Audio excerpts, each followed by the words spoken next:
ನಮಸ್ತೆ ವೀಕ್ಷಕರೇ, ಸುದ್ದಿ ಬುಲೆಟಿನ್ಗೆ ಸ್ವಾಗತ. ನಾನು ಪೂಜಶ್ರೀ. ಬನ್ನಿ ಇವತ್ತಿನ ಪ್ರಮುಖ ಸುದ್ದಿ ಏನೇನಿವೆ ಅಂತ ನೋಡ್ಕೊಂಡ್ ಬರೋಣ.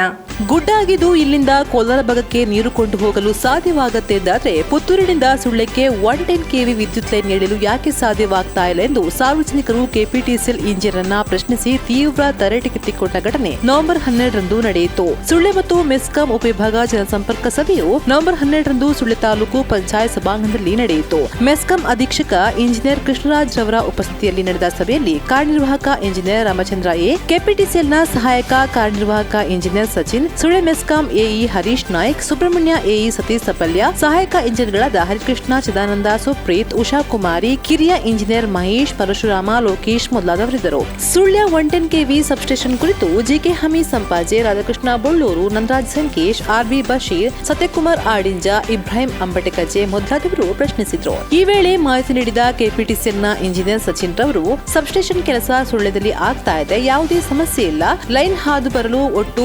89 ಟವರ್ ಆಗಬೇಕಾಗಿದ್ದು ಅದರಲ್ಲಿ 10 ಟವರ್ ಆಗಿದೆ. 5 ಟವರ್ ಕೆಲಸ ಪ್ರಗತಿಯಲ್ಲಿದೆ. ಉಳಿದ ಟವರ್ ಮಾಡಬೇಕಾದ ಜಾಗದ ಸರ್ವೆ ಕಾರ್ಯ ಸುಳ್ಯ ಭಾಗದಲ್ಲಿ ಪೂರ್ಣಗೊಂಡಿದೆ. ಪುತ್ತೂರು ಭಾಗದಲ್ಲಿ 39 ಟವರ್ ಆಗಬೇಕಾಗಿದ್ದು ಆ ಜಾಗದ ಸರ್ವೆ ಕಾರ್ಯ ಪ್ರಗತಿಯಲ್ಲಿದೆ. ಆದರೆ ಟವರ್ ಕಾರ್ಯ ಜಾಗಕ್ಕೆ ಮಾಲಕರ ಅಬ್ಜೆಕ್ಷನ್ ಇದೆ ಎಂದು ವಿವರ ನೀಡಿದ್ರು.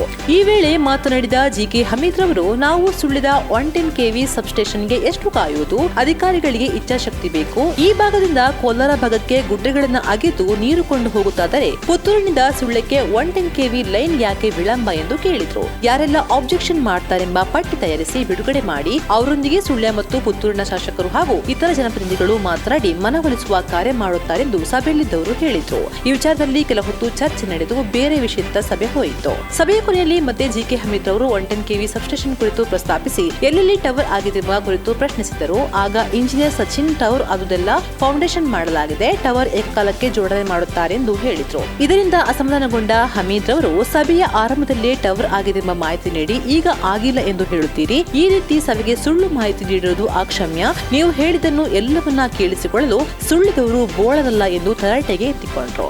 ಗುತ್ತಿಗೆದಾರರು ಸಮಯದೊಳಗೆ ಕೆಲಸ ಮಾಡದೇ ಇದ್ದರೆ ಅವರನ್ನ ಕಪ್ಪು ಪಟ್ಟಿಗೆ ಸೇರಿಸಿ ಎಂದು ಹಮೀದ್ ಒತ್ತಾಯಿಸಿದ್ರು. 110 kV ಲೈನ್ ಕುರಿತು ಸ್ಪಷ್ಟವಾಗಿ ತಿಳಿದು ಸಭೆಗೆ ಬರಬೇಕೆಂದು ಅಧಿಕಾರಿಗೆ ತಾಕೀತು ಮಾಡಿದ್ರು. ಇದೇ ರೀತಿ ಹಲವು ವಿಚಾರಗಳ ಕುರಿತು ಸಭೆಯಲ್ಲಿ ಚರ್ಚೆಗಳು ನಡೆದವು.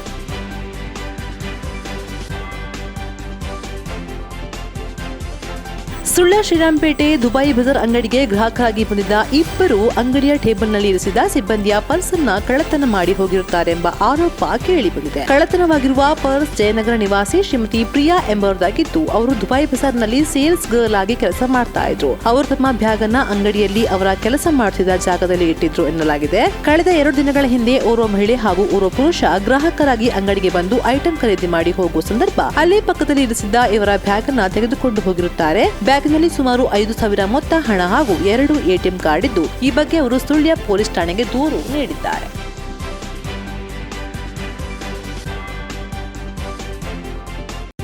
ಸುಳ್ಯ ಅಲ್ಪಸಂಖ್ಯಾತರ ದೊಡ್ಡ ಪ್ರಮಾಣದ ವಿವಿಧ ದೇಶ ಸಹಕಾರ ಸಂಘ ನಿಯಮಿತರ ಅಧ್ಯಕ್ಷರಾಗಿ ಮಹಮ್ಮದ್ ಇಕ್ಬಾಲ್ ಎಲಿಮಲ್ ಅವರು 2ನೇ ಬಾರಿಗೆ ಅವಿರೋಧವಾಗಿ ಆಯ್ಕೆಯಾಗಿದ್ದಾರೆ. ಉಪಾಧ್ಯಕ್ಷರಾಗಿ ಹಸನರ್ ಎ ಕಲ್ಲುಗುಂಡಿ ಅವರು ಅವಿರೋಧವಾಗಿ ಆಯ್ಕೆಯಾಗಿದ್ದಾರೆ.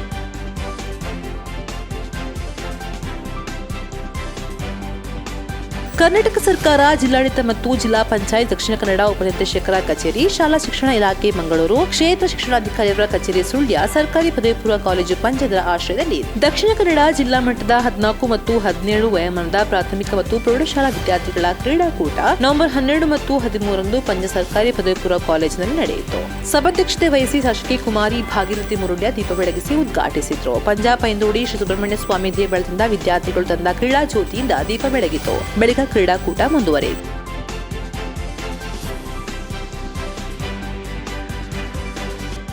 ಪಂಚವಲಯ ಕಾಂಗ್ರೆಸ್ ಸಭೆ ಮತ್ತು ನೂತನ ಪದಾಧಿಕಾರಿಗಳ ಆಯ್ಕೆ ನವೆಂಬರ್ 9ರಂದು ವಿಕೆ ರೆಸಿಡೆನ್ಸಿ ಸಭಾಂಗಣದಲ್ಲಿ ಪಂಚದ ಹಿರಿಯ ಕಾಂಗ್ರೆಸ್ ನಾಯಕರಾದ ಸತ್ಯನಾರಾಯಣ ಭಟ್ ಕಾಯಂಬಾಡಿ ಅವರ ಅಧ್ಯಕ್ಷತೆಯಲ್ಲಿ ನಡೆಯಿತು. ನೂತನ ಅಧ್ಯಕ್ಷರಾಗಿ ಕುಸುಮರ ಕೆರೆಯಡ್ಕ, ಕಾರ್ಯದರ್ಶಿಯಾಗಿ ಲೋಕನಾಥ್ ಕೆಬಿ, ಖಜಾಂಚಿಯಾಗಿ ಅಶೋಕ್ ಡಿಸೋಜಾ ಮತ್ತು ಜೊತೆ ಕಾರ್ಯದರ್ಶಿಯಾಗಿ ಮಹಮ್ಮದ್ ನೇಮನಕಜೆ, ಉಪಾಧ್ಯಕ್ಷರುಗಳಾಗಿ ರವಿ ಚಲ್ಲಕೋಡಿ, ರಫೀಕ್ ಸಿಎಂ, ಸೆಲಿನಾ ಡಿಸೋಜಾ, ರಾಮಚಂದ್ರ ಅಡ್ಡತ್ತೋಡು, ಜಮಾಲುದ್ದೀನ್ ಪಂಜಾ ಇವರುಗಳನ್ನ ಆಯ್ಕೆ ಮಾಡಲಾಯಿತು.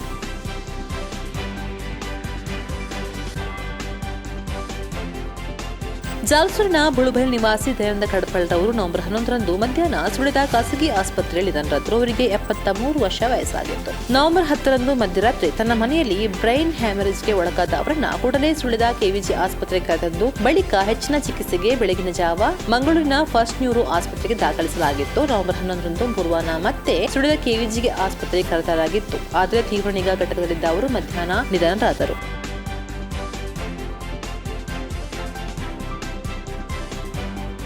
ಉಬರಡ್ಕ ಗ್ರಾಮದಲ್ಲಿ ಡಿಕೆ ಮಾಧವ ಪಾರ್ತಿಲಮ್ಮನೆ ಎಂಬುವರು ಇಂದು ಮುಂಜಾನೆ ಉಬರಡ್ಕ ಅವರ ಮನೆಯಲ್ಲಿ ನೇಣು ಬಿಗಿದು ಆತ್ಮಹತ್ಯೆ ಮಾಡಿಕೊಂಡಿದ್ದಾರೆ. ಇವರ ಮನೆಯಲ್ಲಿ ಕೃಷಿ ಕೆಲಸ ಮಾಡಿಕೊಂಡಿದ್ದು ಆತ್ಮಹತ್ಯೆಯ ಕಾರಣ ತಿಳಿದು ಬಂದಿಲ್ಲ. ಸ್ಥಳೀಯ ಠಾಣೆಯಲ್ಲಿ ಪ್ರಕರಣ ದಾಖಲಾಗಿದೆ.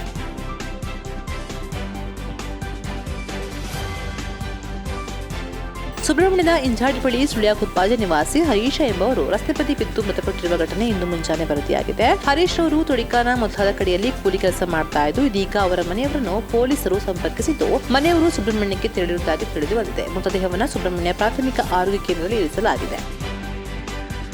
ಇದು ಈ ಹೊತ್ತಿನ ಸುದ್ದಿ ಬುಲೆಟಿನ್. ನಿರಂತರ ಸುದ್ದಿಗಳಿಗಾಗಿ ನೋಡ್ತಾ ಇರಿ ಸುದ್ದಿ ವೆಬ್ಸೈಟ್.